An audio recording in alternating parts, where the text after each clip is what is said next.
Okay, I'm live. Let's see where my chatters are. I don't have anybody in the chat room. Okay. I might have to go over and get people, so give me 1 second. The things I do. Yeah, I see you live, so that's working at least. All right. Are people in the chat room saying they see me?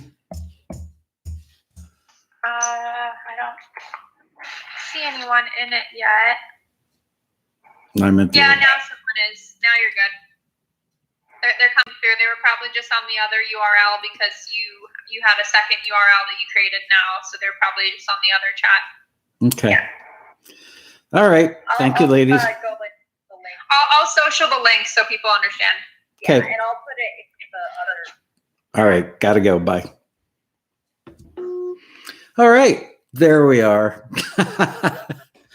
Yeah, YouTube changed some stuff. And, oh, that's weird. I'm in reverse.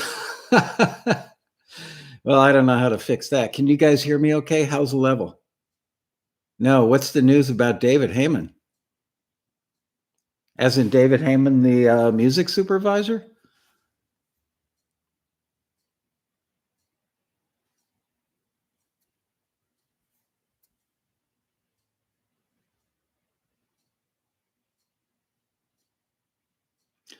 Wow, David Heyman, as in the music supervisor from Canada?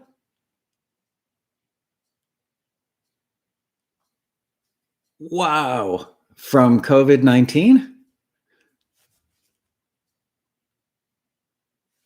Hey, El Rosso.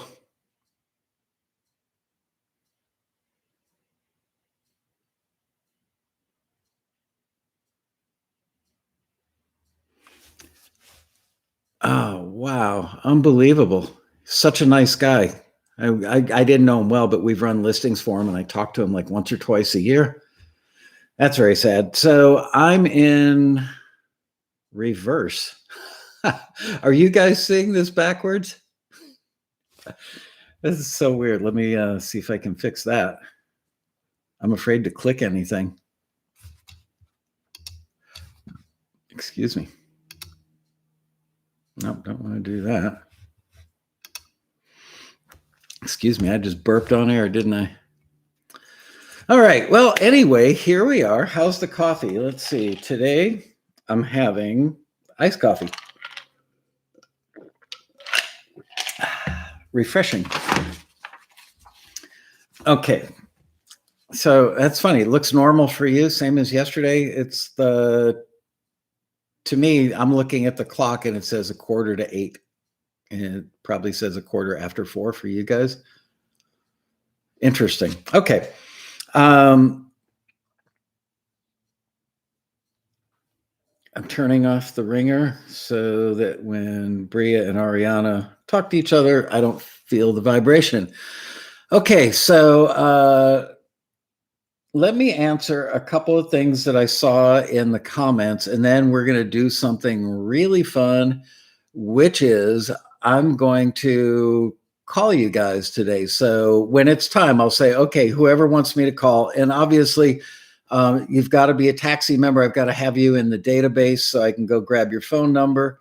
And in the US, that would make life really easy. So for all of you in Europe and Asia, I'm sorry. Gloria Covington said in the comments after the Mystery Music Supervisor edition, does that mean that we should write mediocre songs for TV and film, songs that don't stand out? Mediocre and songs that don't stand out can be different things.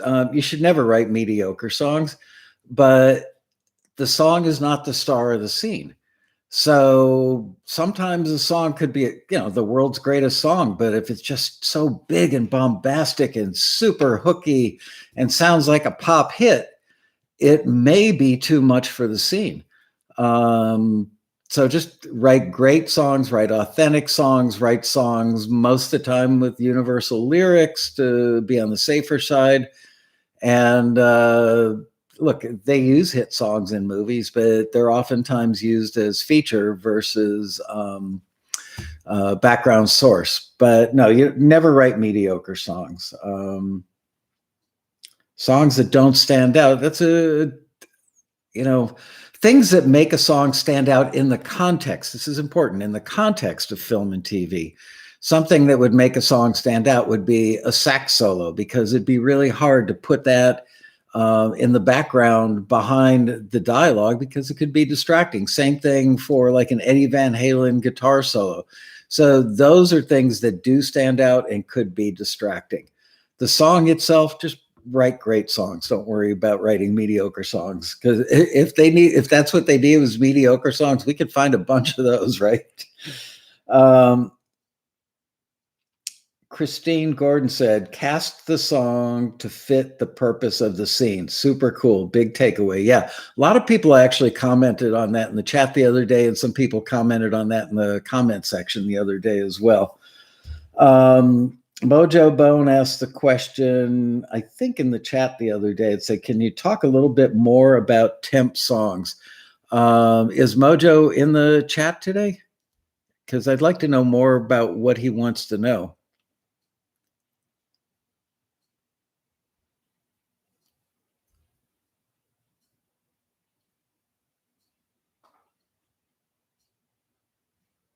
Yeah, there you go. Marcus says, fantastic and banished to the background. Correct.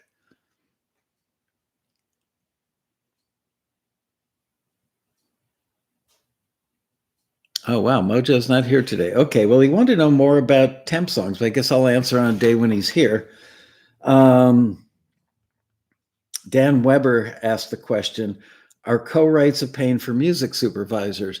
Not if you have your act together and you've got the proper, like writer splits and who owns the master, all that information. They don't care so much how many people are on board, as long as the person who controls the copyright and controls the master is in fact the person that got the song to them. When they reach out to you and say, hey, I'd like to license your song for this scene. Oh, well, there were 4 other writers on it. I'm going to need to reach out to them and find out who needs to sign off on that. And I think that the producer owns the master, so let me check with him. That's a pain in the butt for a music supervisor. I don't think that they would, in most cases, even give you a chance to reach out to those people and check that stuff. They would just move on to another song. And Martin Gravel asked, should we present different mixes? No, not unless they ask you for one, which they will on occasion. Sometimes they may reach out to you and say, if something's in a library and a library pitches it to a supervisor for a scene and the supervisor wants it, most of the time they'll take it as is. There may be occasions where they've got the timeline, a little window of opportunity where they may ask the library, hey, can you get me an alt mix without the tambourine and the background vocals? If the library is one of the libraries that has stems for every song in their library, they would make that really easy for them. If not, they may reach out to you and say, hey, can you get me an alt mix with no backgrounds and no tambourine? If it's a direct to supervisor thing, they could ask you for a different mix. But again, timeline has so much to do with it, especially in the world of TV, because they're up against such intense deadlines, doing weekly stuff. So that's that. So are you guys up for me calling anybody who's got a question and would like to ask it live on the big show? I am going to, there we go. I've got my little stand for the phone. Shout out to Liz from Member Services for some timely and professional help with the listing today. Yes.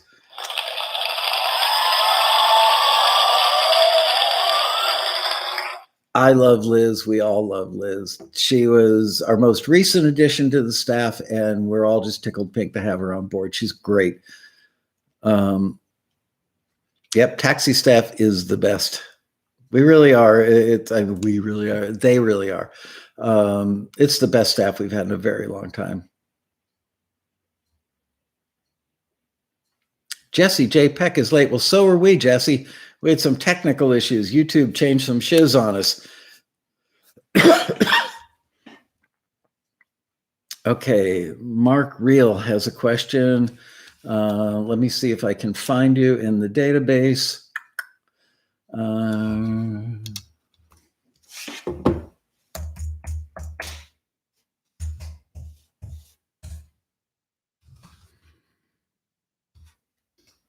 Didn't spell that right.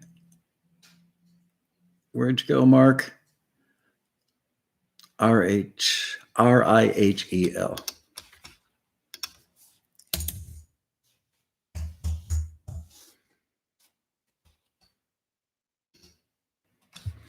Okay, I've got your phone number. I am going to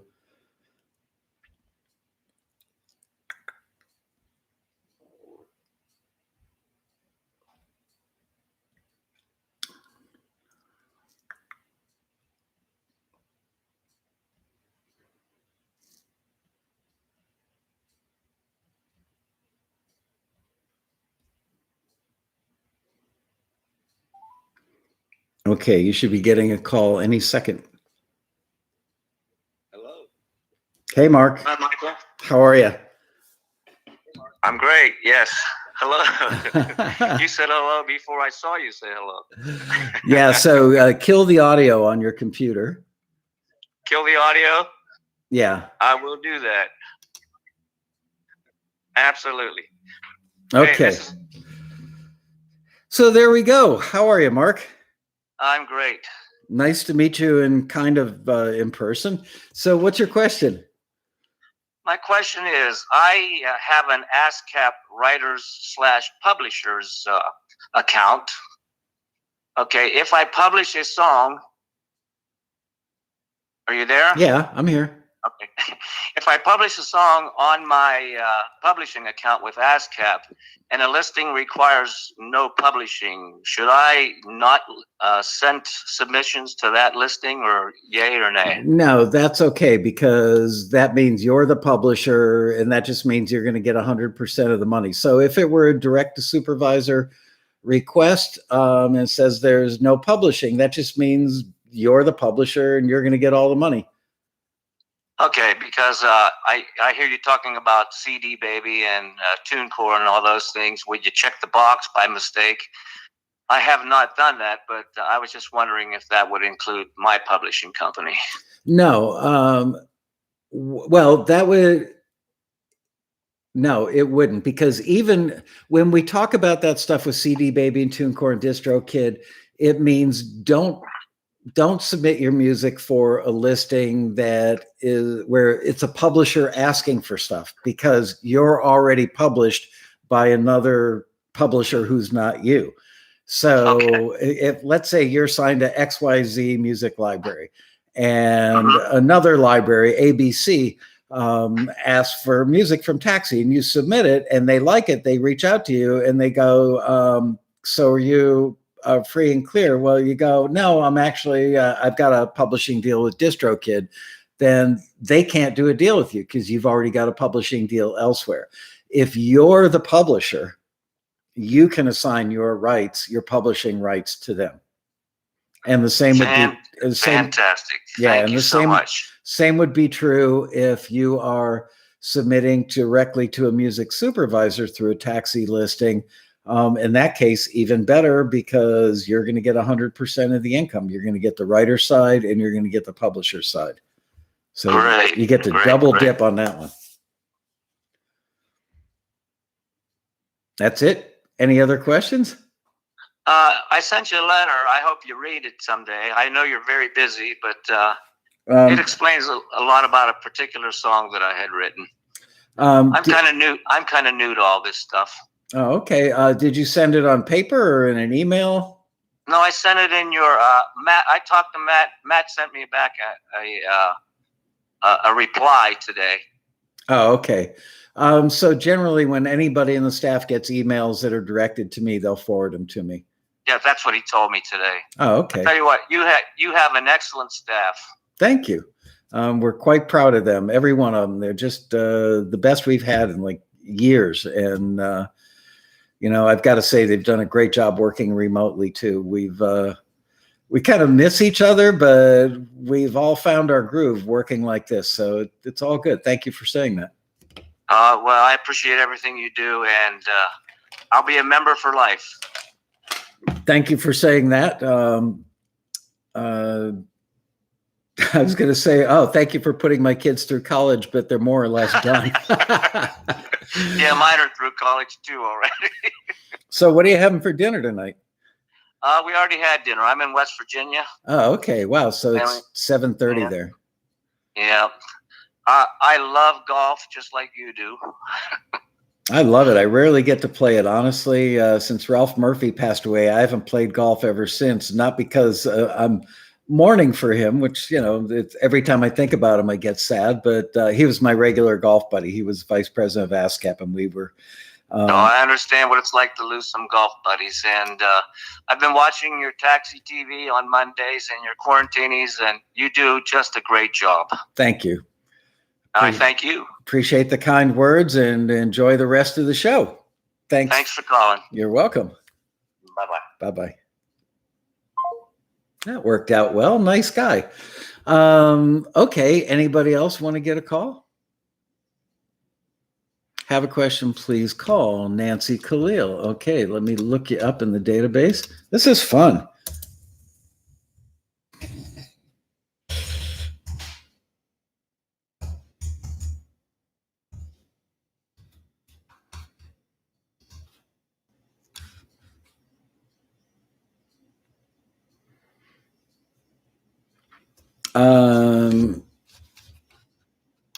Okay, Nancy, I've got a couple of different phone numbers. Do you want me to call the 213 or the 626?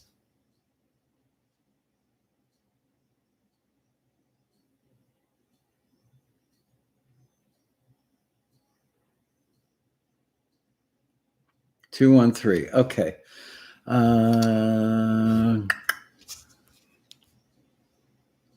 Good thing my phone's got 72% of the battery left, huh?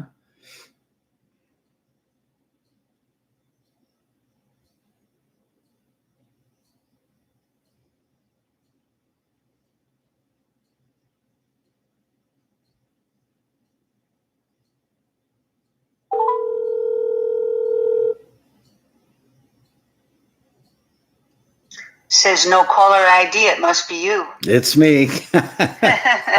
Protecting my privacy, the little that I've got. How are you, Nancy? Fine, sir. How are you? I'm good, thanks. What can I answer for you today? Well, first, is it all right if I tell you it's Khalil, not Khalil? Yeah, Khalil. Thank you. All right. And what it had to do with one of your guests at one time, and then some in the chat room agreed that when you submit something, it should be pretty much a fully produced submission.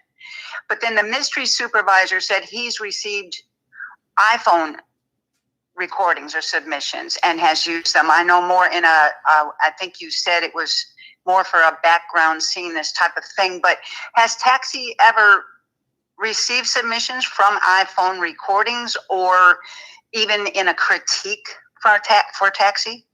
Well, with just being an iPhone recording? I'm glad you asked that question. It's a great question, and Andre Stepanian agrees with you. He says in the chat room. So here's the deal: is if you're submitting, let's say, a song to a country listing in Nashville, a fair number of our people that run listings with us from Nashville actually will say, you know what? Go ahead and send, you can either send full productions or demos. That's for Nashville.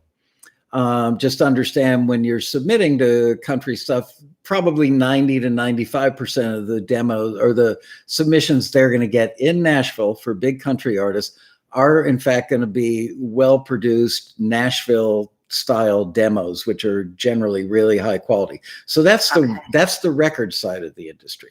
Now, as far as film and television, when we had Mystery Music Supervisor Man, when I hang out with him face to face now, I don't know that I'm going to be able to call him by his name anymore. I think I'm just going to call him MMS from now on.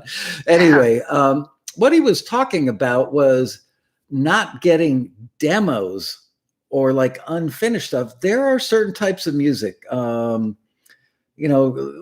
indie folk artists that just do like a really intimate, gravelly vocal and an acoustic guitar, and that's the whole song, and it works as it is. And yes, you could technically record that right into your iPhone as long as the balance between the guitar and the vocal were appropriate, and as long as your levels were good and you didn't have background noise like dogs barking or the refrigerator running, things like that. So yes, the quality of stuff going into and coming out of an iPhone is remarkably good, all things considered. Same thing could be said for using like GarageBand for simple demos that's on every Macintosh out in the world.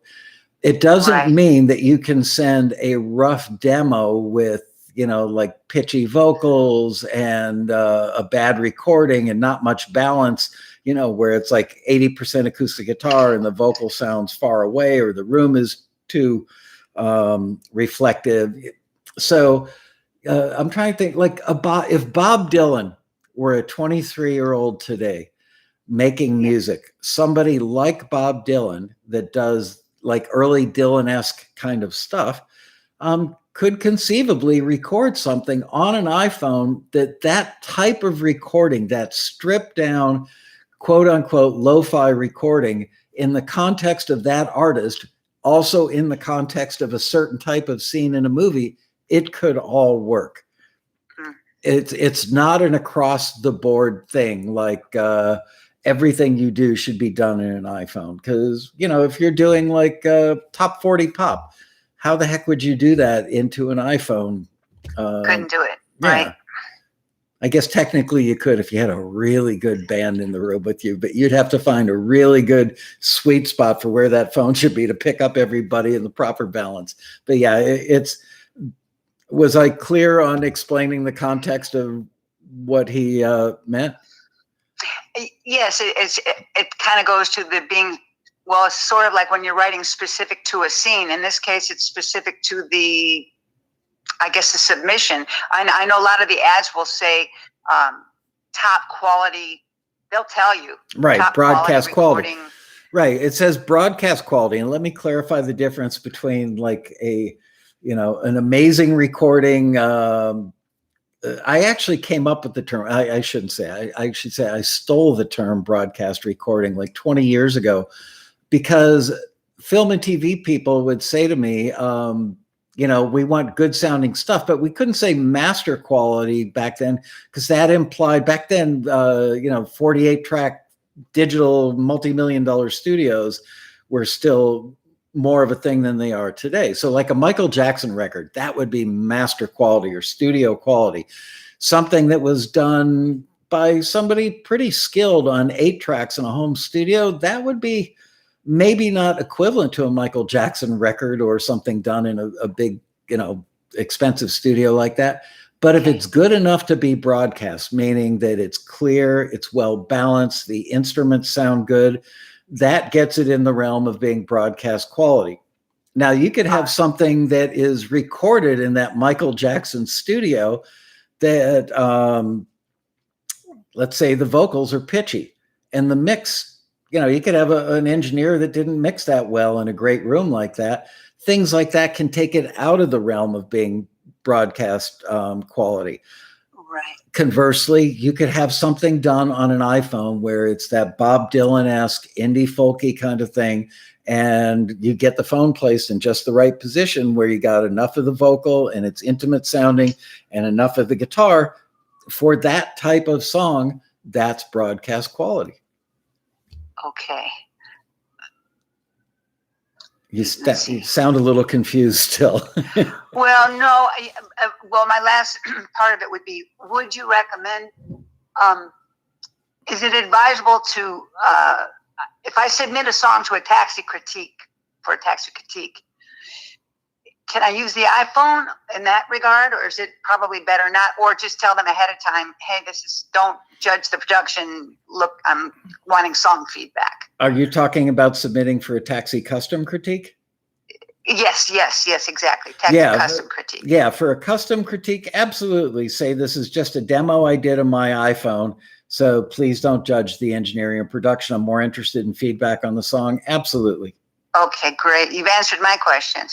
All right. Well, thanks, Nancy. Nice to meet you, at least verbally, if not in the flesh. Thank you very much. You're welcome. Same. Have a great rest of the show. Okay, thanks. Bye-bye. Bye-bye. This is fun. All right. Who's my next victim?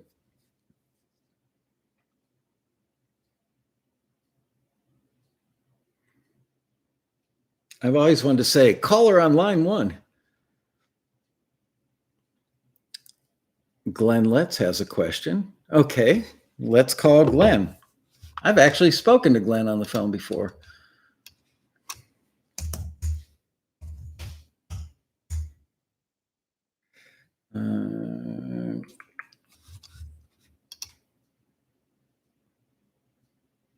Lestz. Oops.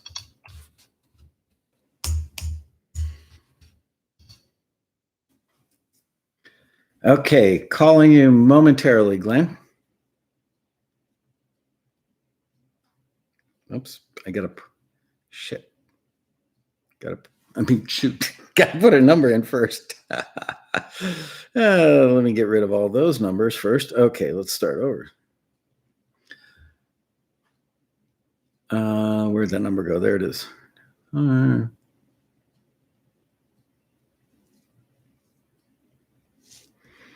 All right. Here comes a call from unidentified caller. That would be me.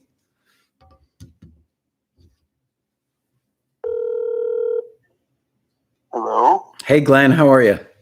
Hey, Michael. Good to hear from you. It sounds like you got a sock over your phone. Can you get a little closer to the mouthpiece, please?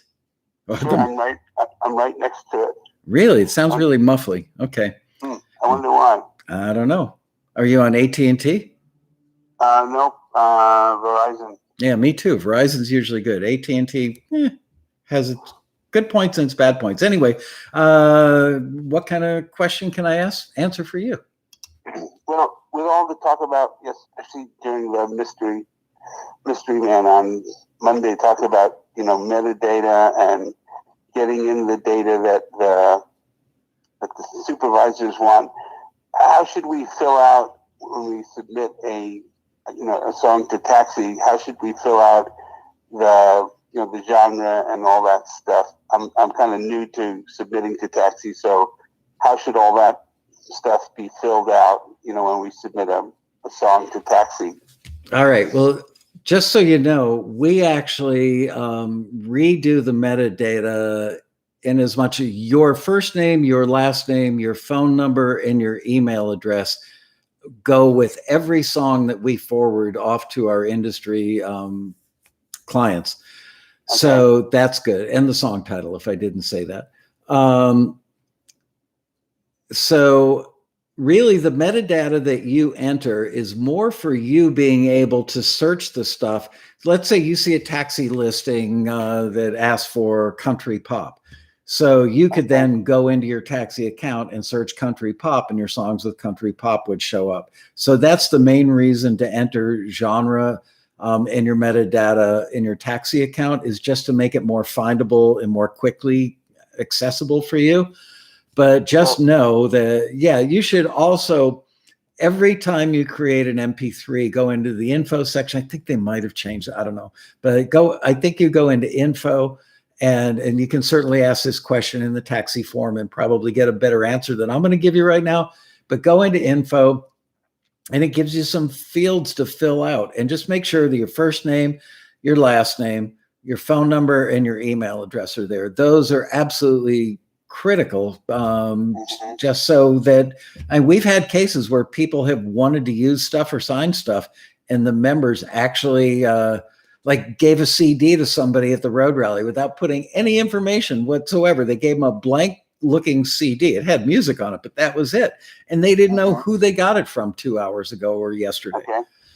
Okay. So that's the best advice I've got for you. So name, phone number, email address. Yep, and the song title. And song title, yeah. Yeah, because at the very minimum, that way, if they hear it, I mean, they're going to get that stuff from Taxi anyway, but it's just good that we've got it as well. You should always just routinely include that with every MP3 that you send out. So all the other tagging that we do on our submissions is just to help us find similar type submissions? Yes. When you go into your own account and you're looking for a country pop song or a rock song, whatever, you could search it and just pull up stuff that meets that criteria. Okay. All right. Appreciate it. All right. Good to talk to you, Glenn. Nice to talk to you too. Take care. Thanks. Let's play Psychic Hotline.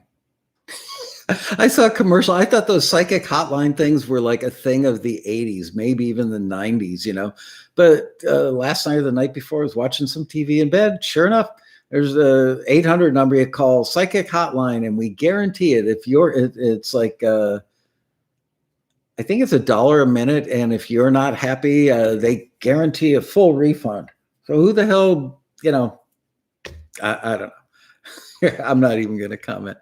Greg Carroza has a question. Okay. Let me find your number, Greg, and I'll be right with you.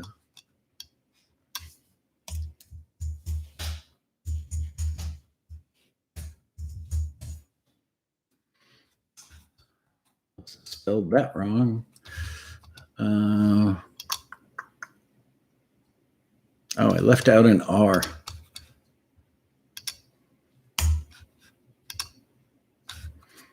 There you are. Okay.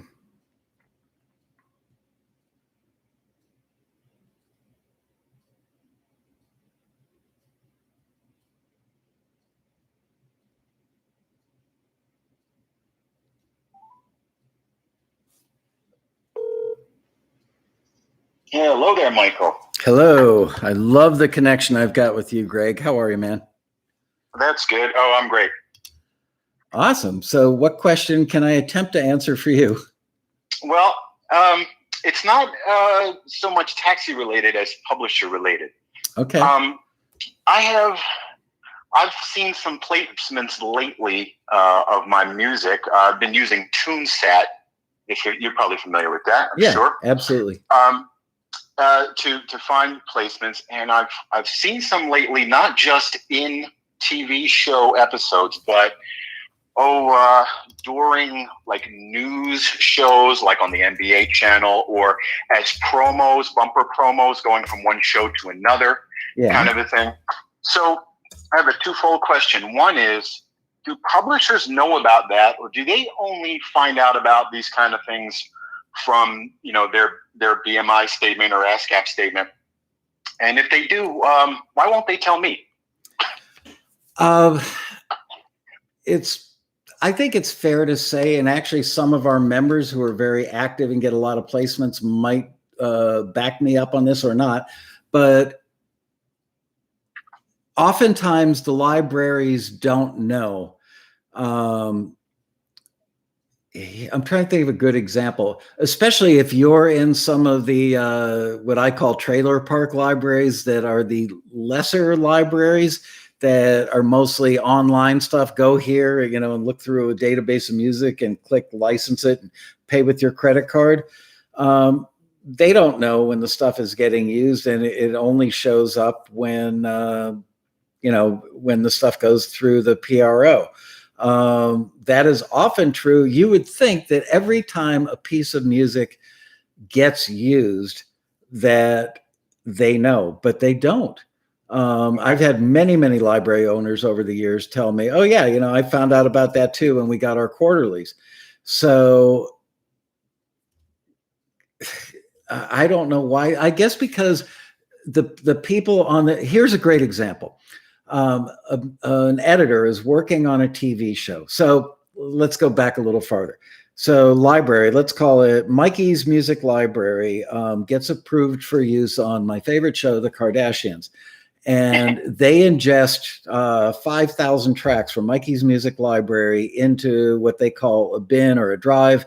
And that's available to all the editors that are working on that show. And there are probably 2, 3, 4, 5 different libraries in there. And all the stuff is very searchable. In some cases, it's not only on a drive that's in-house to them. They may be doing it, searching an online drive. So the editor is sitting there doing it and laying in the music. In some cases, the editor will actually write down the song title and stuff. In other cases, this is why metadata is important. It could be an assistant or production assistant or an assistant editor that actually logs that stuff when the edit is done, puts it all on a cue sheet, and then the cue sheet gets submitted to ASCAP or BMI. So the library owner knows that their music is available to the Kardashians, but doesn't know that that placement took place on that day because the editor isn't going to reach out. You got to figure they do 75 to 100 different pieces of music in a reality show. Sometimes they use music for maybe 3 seconds. So they're not going to sit there and reach out to their boss, which is like the grand poobah of music supervisor guys, at the Kardashians production company.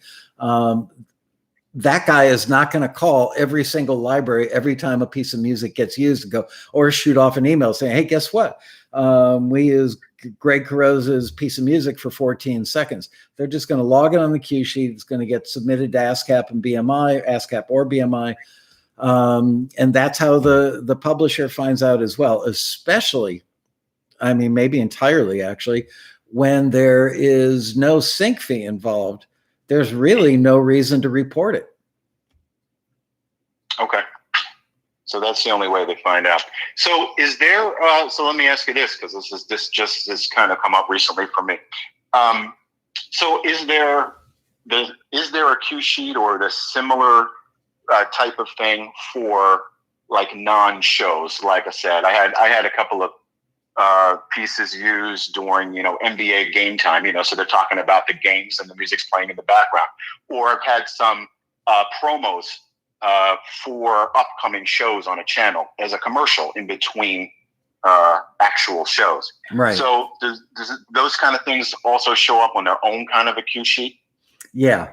Okay. Now, the thing you should be aware of with sports television is oftentimes they can use music ephemerally, meaning that it's played in the context of a live broadcast that is not going to be re-aired. So right. it's live, it's in the moment. And I'm pretty sure, I'm not an expert on this, but I'm pretty sure that if they use a piece of music in a live broadcast like that, that it's oftentimes considered an ephemeral use and there's no cue sheet filed and you don't even get paid for that. But if nice. It's used in a promo, yes, the music would have to go on a cue sheet for a promo. Okay. I've had a couple of pieces used. I guess you could say it was live, but then re-aired a bunch of times. Like if they do, an hour recapping the day, and then they play that hour, 4 or 5 more times in the next 24 hours till they do a new live show about the next day. Right. So that might be in the second category, not in the first category. Yes. If it's getting re-aired, then that takes it out of the classification of ephemeral. Again, I'm not a publisher. I'm not a music attorney, but I think I'm right about that. Okay. Well, that's all good. I thought maybe hopefully these questions are helpful to everybody watching. Yeah, I hope so. I hope I'm answering them correctly. At least I'm honest that I don't always, believe it or not, you guys, I don't know the answer to everything. Well, if I don't get paid, I know who to blame. That's right. And my family is well aware of the fact that I don't know the answer. They think I don't know the answer to anything. So there you go. That's how kids do. Yeah. Well, thanks, Michael. It was awesome talking to you. And thanks, this show Craig. is awesome as usual. Thank you, man. I appreciate it. And good talking to you too. Bye-bye. All right. Bye. Okay. Next question, please.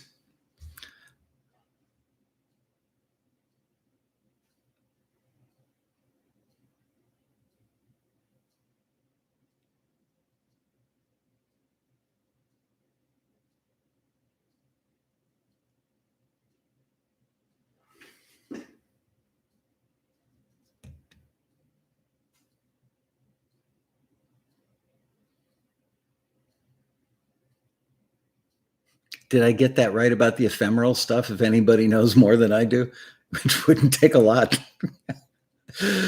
Cass McKenty has a question. Well, spit it out, Cass. Come on, buddy. Like if you put a male and a female goat in a pen, what happens? Hit me with a goat question. Andrew Wysong wants to know, any thoughts on how the pandemic will affect the TV music business? Yeah, we've been having that discussion pretty much every day here for like 6 weeks now. To summarize, it's creating a lot of opportunity for music placements in TV shows, films, and commercials, because everything is going to be somehow related to the topic of the pandemic. It's holding up productions because people can't go out and shoot. Luckily, enough stuff was in the can and is being edited and is in post-production now that it has kept the libraries relatively busy and the music soups relatively busy. And hopefully people will be able to go out and start shooting new content before the post-production stuff that needs all that music runs out. But I guarantee you, when they can start cranking shows out again, that's why we've got all these listings running right now for post-pandemic stuff, about helping each other and heroism and being fearful and being lonely, the good, the bad, and the ugly, all that stuff in the range of emotions that is a result of our not so beloved pandemic. Cass McKenty wants to know, how often do you hear about mistakes on cue sheets? I think that they're pretty common. I've known people, I can't tell you, they happen 30% of the time or 80% of the time. I have known plenty of people that have told me they've had payments show up for somebody else with a very similar name. Like it could be, John N. Pearson versus John Pearson, Jon Pearson versus John Pearson. Things like that happen where somebody gets your money and then eventually, hopefully it comes back. Quite a bit of stuff that doesn't get reported. Look, the people filling out the cue sheets are not exactly executive vice presidents or accountants. So can mistakes be made? Sure. Humans are humans. They make mistakes. Stuff doesn't make it onto cue sheets. And that's why, subscribe to TuneSat and watch a lot of TV. And I've had plenty of members, and when I say plenty, 20, 30, 40 times over the last 2 decades, 3 decades, where members have mentioned that they heard something of theirs on the air and basically they had to get a video of it and then play it for their person at ASCAP to prove, yes, here's my song in the video, now go get my money. And ASCAP will do that. And BMI, of course.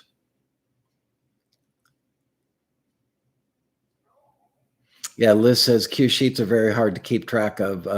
She would know. She used to work for a large, very active library, and she has a lot of experience with that stuff. Pearson says, don't give many ideas. Andrew Wysong says, I've heard my stuff on TV and never saw a cue sheet.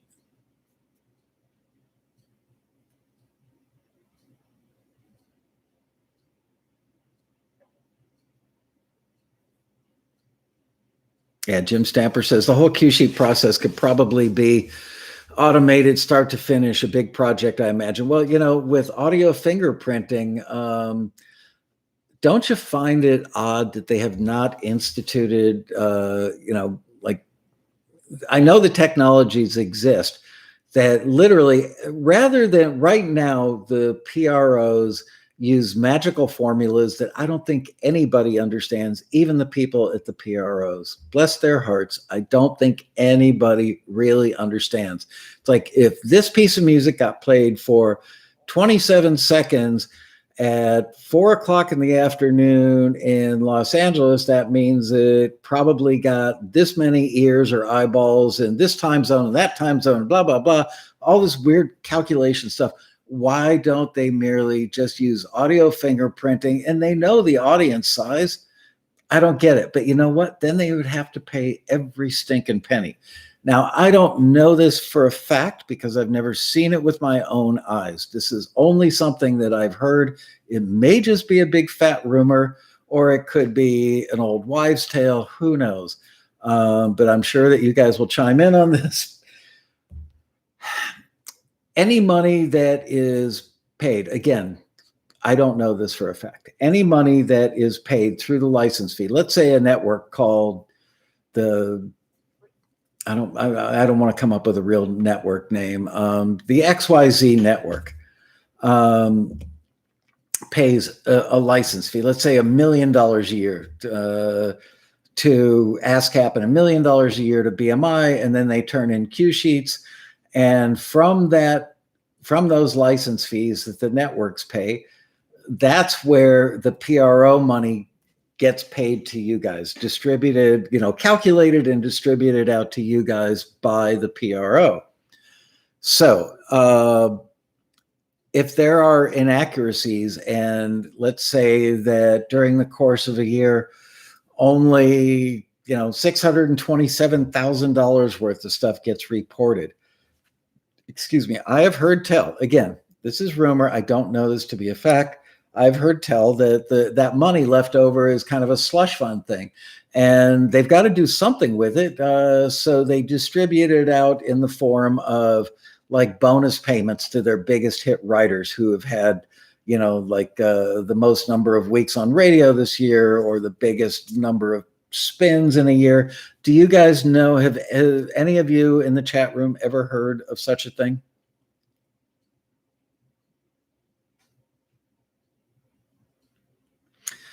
Gregory Vorb, I will get to your question in a moment. I just want to see, let me find a piece of paper, if anybody else has heard of such a thing. Dean Crepane says yes. And Dean is a very knowledgeable guy.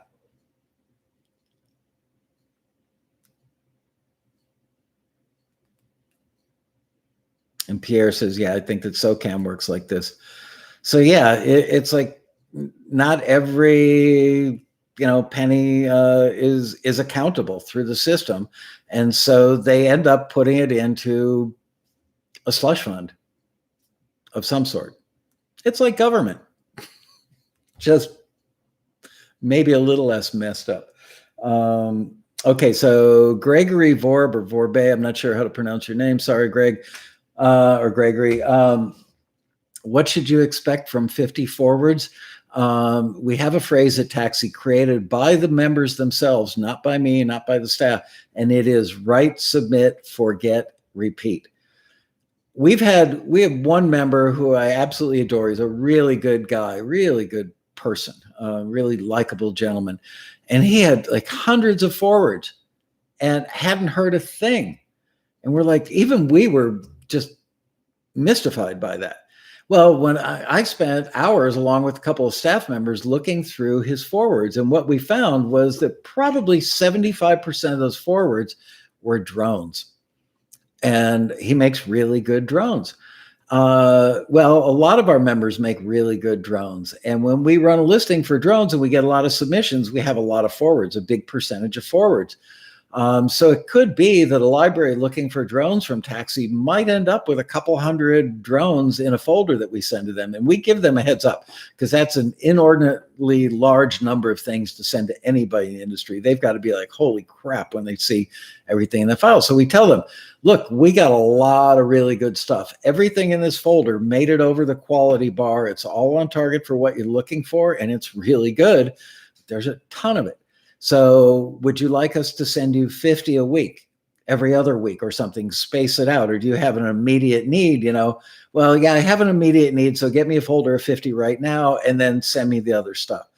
So is it possible that they find what they need in the first 50? And believe me, we pick them randomly. And it's not like we're going to go back through and listen to 200 and then order them, because it's impossible to order 200 drones from like best to worst, especially when they're all really good and made it over the bar. So it's conceivable that they found what they needed and didn't keep looking. That was this gentleman's case, because he had a lot of drones.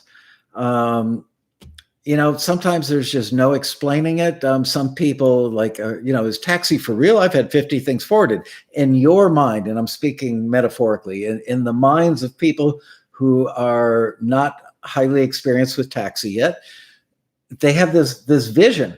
oh boy, I got a forward. I can shut my eyes, and in my mind's eye, I can see somebody on the other end on a computer just waiting to get that file from Taxi. They forget that there are 9 other things in that folder, or 29 other things in that folder, or 49 other things in that folder, and that they're probably not using Taxi as their only source. So, 50 forwards is great. It means you're doing something really right to get 50 forwards. It's gonna take some time. Some people have a miraculous experience, and maybe on their first forward, they get a call like a day later from a library. I love this, I want to hear it, or I want to sign it. That does happen. It doesn't happen that often. But 50 forwards means that you've got 50 seeds planted in the garden. Some of them are gonna sprout. And they're going to sprout over a period of time, and probably when you least expect it. So the best thing you can do is write, submit, forget, and repeat. The reason you do that is don't get hung up on the fact I've got 50 forwards. I'm waiting by the phone, waiting to hear from somebody. And I'm not going to submit any other stuff, because what if those other libraries want to sign what I sent them? Send it to everybody you can. Plant as many seeds in that garden as you possibly can. If you know what, if 3 libraries down the line, if the 3rd library down the line wants to sign something that you have been sitting there waiting for an answer from the first library, hell with that first library. They didn't get back to you as quickly as the 3rd library. Let the 3rd library have it. And sure as heck, you're going to get a call from the first library probably the day after you sign the deal with the 3rd library, going, hey, by the way, I love that thing I got through Taxi of yours, and I'd like to sign it. And you say, gee, I'm sorry, I just signed it to another library. However, I can make you several more pieces like that. Would you like to hear them? They're going to say yes. So there you go.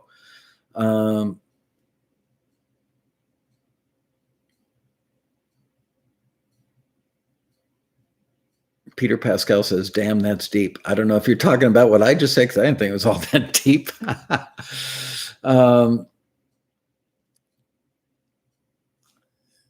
Gregory Vorb says, is it Vorb or Vorbe? Happy, hey, I am happy. Taxi got me producing like I never dreamed of. Then you're doing everything right.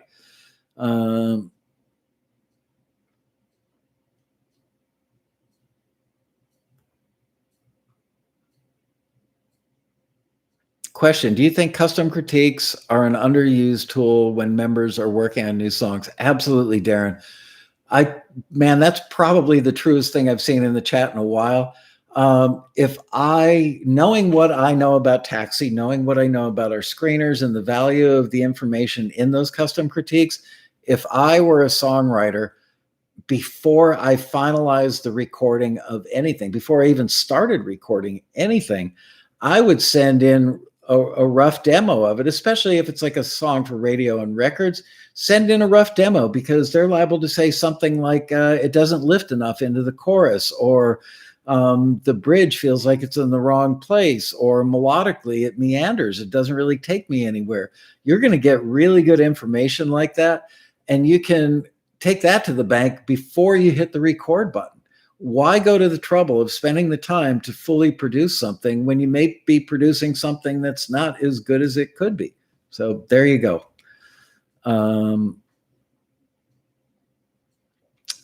Gregory says, I'm happy, Michael. Thanks for all you do. You're welcome, Gregory.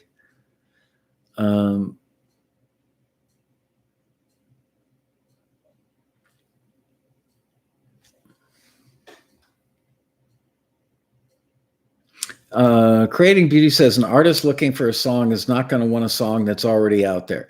There are levels of already out there. If you've got a song and it's up on YouTube and you've got 121 spins on it, or it's on Spotify and you've got, a handful of stuff, if it's basically out there but remains obscure, they won't care. If it's out there in any noticeable way, that may affect their feeling about it. It's funny how a lot of these like old wives' tales in the music industry are very black and white. It's this or it's that. Well, I think that there are a lot of degrees in there.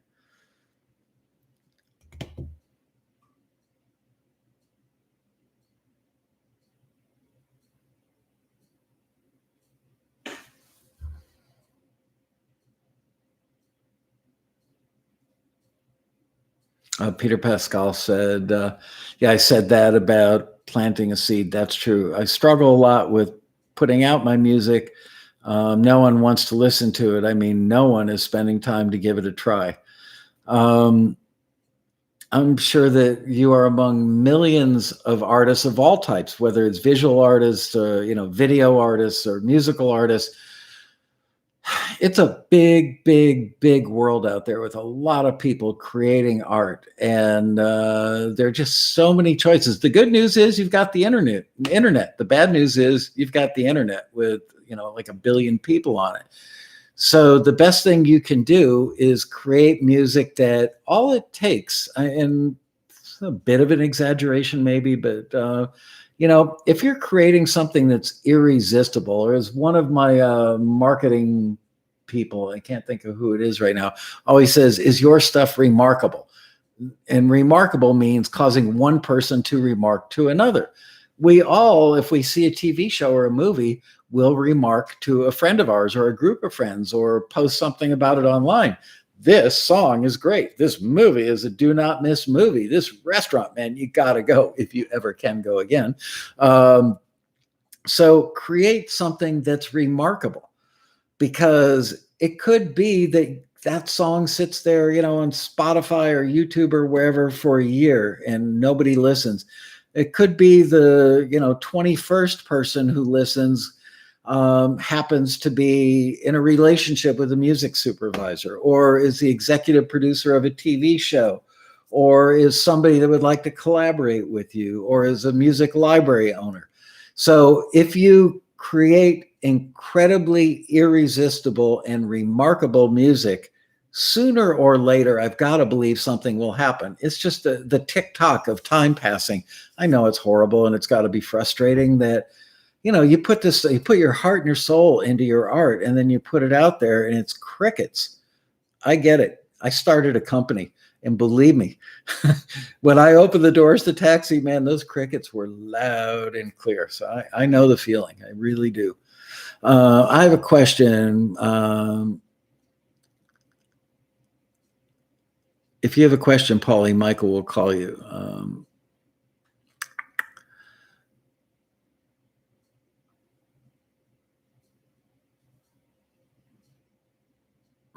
Paul Croteau says he's been asked to play solo before. So low you can't hear me. We've all been there. I had asked the question, Windchime saying, I asked the question because the Highfields mentioned that about Artist Song was on YouTube. Artist, I can't understand that, sorry.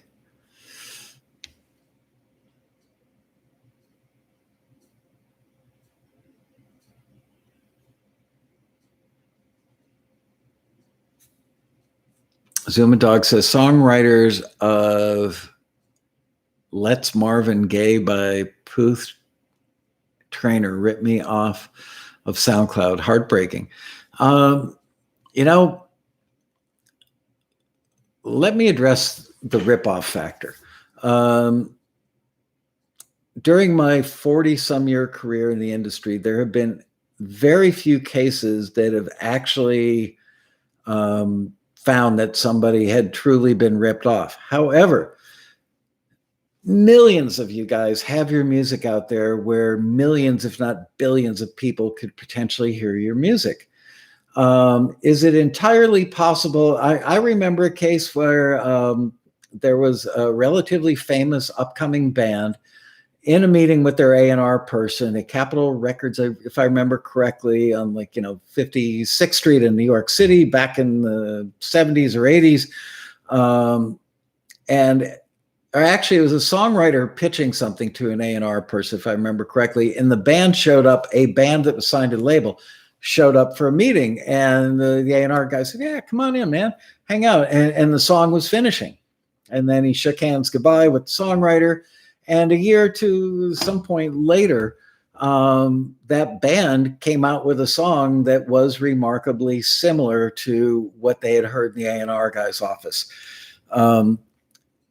I don't think anybody in the industry, for the most part, I'm talking like 1,000,000 to 1 odds here.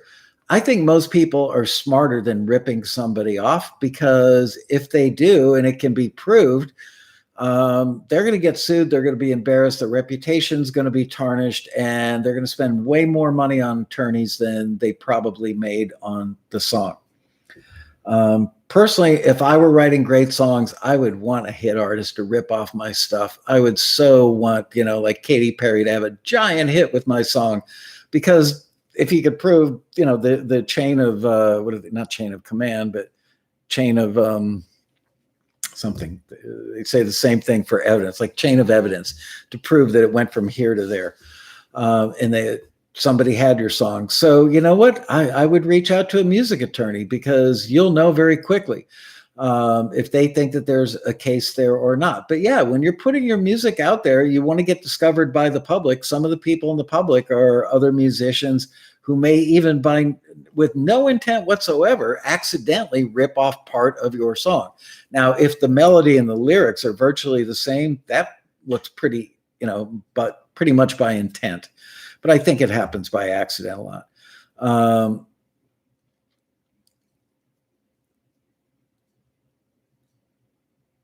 Attorneys too expensive. It's a pirate industry. I don't know, Zuma. It's, maybe they did it by intent and just thought, well, this guy's a nobody. He doesn't have money for attorneys. But if an attorney thinks you have a solid case, they would probably take it on spec anyway, for 30% of whatever they collect for you. But it's got to be a solid case. On the flip side of that, I've told this story, I think, once before on Taxi TV. Many years ago, when I was still working in the studio, I was working in Fort Lauderdale at a studio called Triad Recording, and had a bunch of clients that I really loved. Had a great 5.5-year run at that place. And so, like 10 years ago, one of the people in a band that I had actually, I can't remember if I produced their stuff for a label or if I did demos with them, whatever the case was. I remember this person. I remember liking him a lot. And he called me and he said, can you do me a solid? I've fallen on hard times. Can you give me a free membership? So yeah, it's like I knew the guy for 30 years at that time. Sure. I gave him a free membership. Like 6 months later, the guy calls me up cursing into the telephone. And he says, because I submitted my song to your company, this big famous, what's his name, married to Faith Hill, Tim McGraw, just came out with a song, and he stole my song. And I'm going to sue him, and I'm going to sue you, and I'm going to sue the label, and slam the phone down on me. I went, oh, crap. And we get this call every now and then. I probably get it like 2 to 3 times a year, where people are absolutely convinced that their song was ripped off because of Taxi. Well, luckily, we know where every song went. We keep extremely accurate records when stuff is forwarded. And frankly, we're there to back you up. If something is forwarded by Taxi to XYZ artist, we know which song was forwarded on what date and who in their camp. Was it the producer? Was it the artist, him or herself? We know that stuff. So, what was I going to say about? Oh, in the case of this guy that swore that Tim McGraw got a song through us and ripped him off, we checked the database. The song was never forwarded to anybody even remotely related to Tim McGraw, number one. Number two, I think I went to the ASCAP database and checked the song to see when the song was copyrighted, the one that Tim McGraw had on the radio. Of course, Tim McGraw didn't write it. It was written by a pro country writer. The song was actually, the copyright registration was made years before the pissed off Taxi member claims to have ever written his song. So you could make a case that it was the reverse. Maybe the Taxi member, who is now my former friend, maybe the Taxi member actually heard it and ripped off that song. I don't know.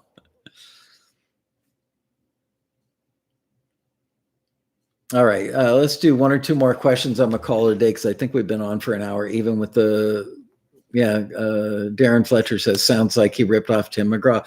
And look, you know what?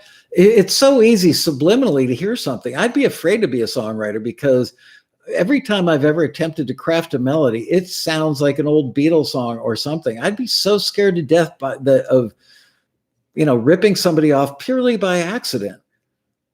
there aren't that many notes. No, I'm not lumping you with that guy at all, Zuma. I'm just saying that, you know, if you really have what you think is strong evidence, reach out to a real music attorney and say, you know, can you give me 15 minutes to listen? That's all I ask right now. We don't need any discussion. I'm going to send you my song and I'll send you their song, and show the attorney, send the copyright registration date with yours and look up the copyright registration date on theirs and send that stuff to the attorney. I bet most music attorneys, I mean, you know, maybe not the biggest of the biggest of the biggest. Most of the music attorneys that I know and actually like, which is one or maybe two, would have a listen. Peter Pascal says, it's my worst nightmare to accidentally rip off somebody. Yeah, you know, we have taxi members that actually will take other people's songs and re-record them and submit them to Taxi. They do it with evil intent. They want to go, ha, look at that. Taxi didn't even know that they forwarded a song that wasn't even mine. Well, we do catch that quite often, and they do it with evil intent. Doesn't that suck? But because they want to go online and say, I busted Taxi for doing this. But I don't know every song in the world. Do you guys know every song in the world? We don't expect that our screeners know every song in the world. So,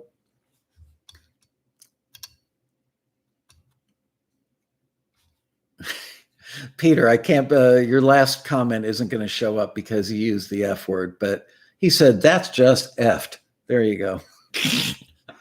Yeah, we get some strange stuff every now and then, but you know what? The vast majority of our members are like you guys. They're people that we just love having as so-called customers. It's so fun to have a business where we actually like the people that we do business with, and we get, you know, a tremendous amount of joy when we hear stories about people reaching a lifetime goal of wanting to get their music out there. Pretty darn satisfying. All right. Yeah, Pierre says Shazam is not 100% reliable. I use Shazam a lot. I actually like Shazam. A lot of times I'll be watching TV and I hear a commercial, and it could just be some like bell-chimey guitar tones behind, you know, a fancy European car carving turns on a windy mountain road. And excuse me, I like that piece of music, and I want to know, is it a piece of library music, or did they get it from a major artist and just take the instrumental of the track?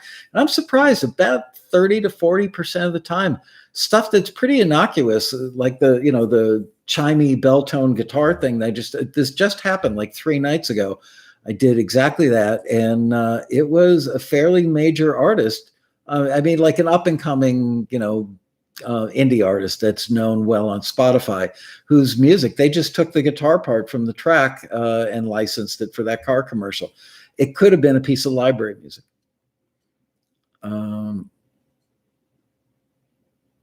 Patrick Adams says, please call Wind Chimes Music. Are you going to send me a free pizza?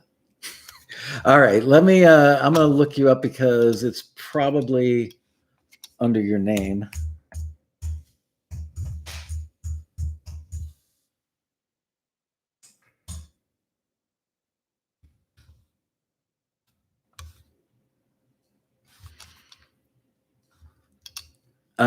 Where do you live, Patrick? So, because I've got a couple of Patricks.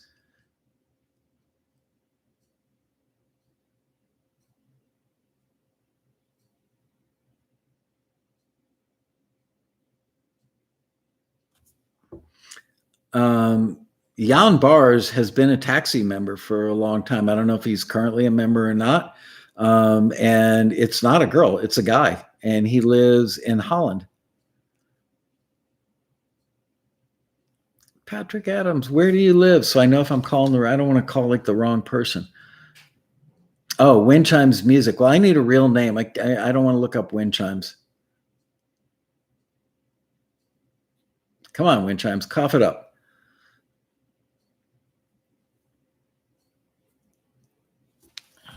Q story of artist not using a song because it's on YouTube. So if song might be used soon on a show, upload it to YouTube, Spotify, whatever. But when pitching to an artist, make sure it's nowhere.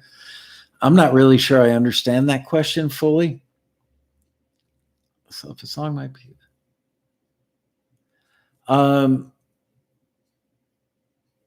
you know what? You can upload your stuff anywhere you want to upload it. But if you get it to a publisher, also known in the context of film and TV as a production music library, they may want you to take it down once they've signed it into their catalog. They may be fine with it being up because you potentially could make them, you know, a few pennies here and there.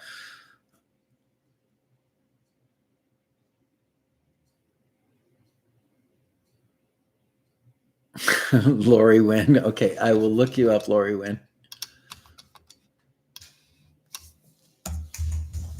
And then I got to go because Bria and Ariana have to do their thing with this video before we close for the day.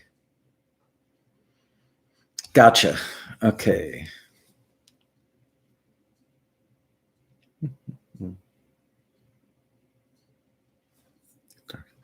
Mm-hmm.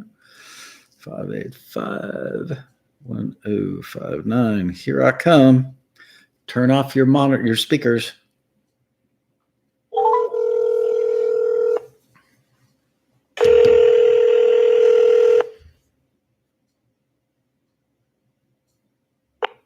Hello. Hey, Lori, how are you?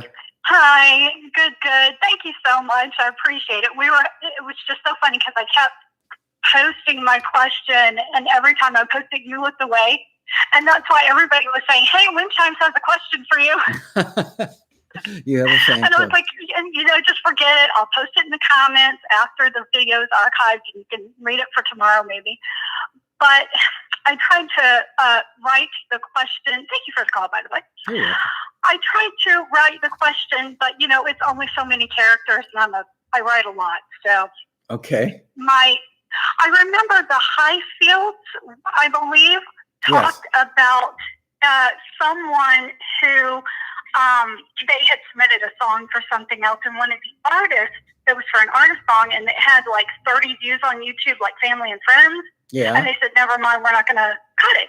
And so I thought, oh, okay, so if it's going to be in a TV show soon, then, maybe we heard from like Robin. I've taken some of her classes and other people, and they're talking about putting lyric videos online or maybe putting on iTunes or Spotify. So it is available if somebody looks it up after hearing it on TV. Although, after I got thinking about that, I'm doubting a lot of people rush to go look up these songs after they hear it on TV shows. But definitely for artist pitch, maybe make sure it's not online. Actually, for an artist pitch, I honestly, I know the Highfields at this point are highly experienced professionals. They know what they're talking about, but I'm a little surprised that the artist, said, oh, it's been seen by 30 people, family and friends, so therefore I won't use it. I can't imagine somebody loving a song, thinking it's going to be a hit for them, and deciding to not use it because 30 people saw it on YouTube.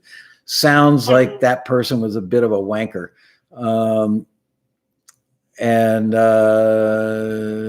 What else was I going to say about that? You know what? I think you might be a little wrong about the when people hear music on TV shows or in commercials, they do Shazam it. And they will download it. So I think, if your publisher is fine with that, publishers put their stuff up on Spotify hoping that people hear it. They'll if you send your song, I Love You, Bobby, to a publisher through Taxi and it gets signed, that publisher may upload it to Spotify just for that purpose, because especially if it gets used in a commercial that's just played over and over and over. People look at the people who've had music in Apple commercials that, Apple's commercials have made people famous, and Shazam was probably part of that equation. So I think it's safe to do. I think that scenario that the Highfields talked about may have been a little bit of a one-off, just a guess on my part. Sure, that makes sense. Yeah. Anyway. Thank you so much. I appreciate it. You're welcome, Lori. Have a good night. Thank you. You too. Thanks. Bye-bye. What these people don't know is when I call them, I'm secretly sending through the airwaves little cameras into their homes. So when I say have a good night, I'll be watching. Just kidding. I'm just kidding. Don't freak out. Anyway, hey, Edmund. Yeah, you missed a fun show. Anyway, you guys, I will see you tomorrow for another exciting episode. Did you guys like this? Should we do the call-in thing more often?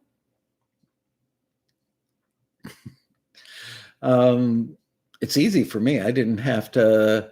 Yeah, Jason Bloom's coming back a week from tomorrow for the VIRUS song thing. I don't want to say the word. Apparently that caused a ruckus with YouTube the other day. Wow. Peter Pascal says 2 a.m. in Poland, so good night. By the way, look up the Polish village of Lasko. There is one, spelled the way my family spells it. A few international calls, sprinkler. Yeah, doing the international calls might be a little tough on my cell phone. I don't know. If you're on WhatsApp, Darren, get yourself on WhatsApp. I could call you on WhatsApp. And get Robin Frederick back as much as possible. Okay, yeah, I was actually, as I was walking up the stairs getting ready to go into hair and makeup before the show, I was actually thinking that it's been probably like a month now since I've had Robin on the show. So yeah, I will get her back.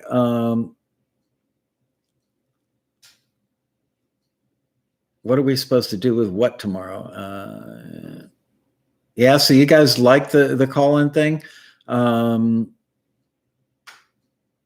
Oh, get Erin back. Erin, my favorite music attorney. You know, I owe her an email. I owe so many people emails. I'm getting way more emails because I'm getting texts and emails and WhatsApp messages from staff all day long because we're working remotely. So if I'm getting emails like from people that I know and love, Aaron Jacobson being one of them, I don't even answer them. I'm sorry. Anyway.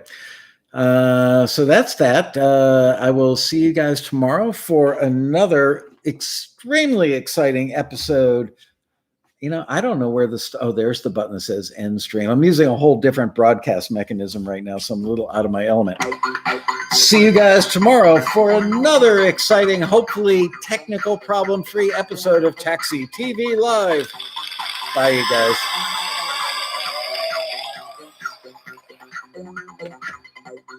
Ooh, call screeners. I like that idea.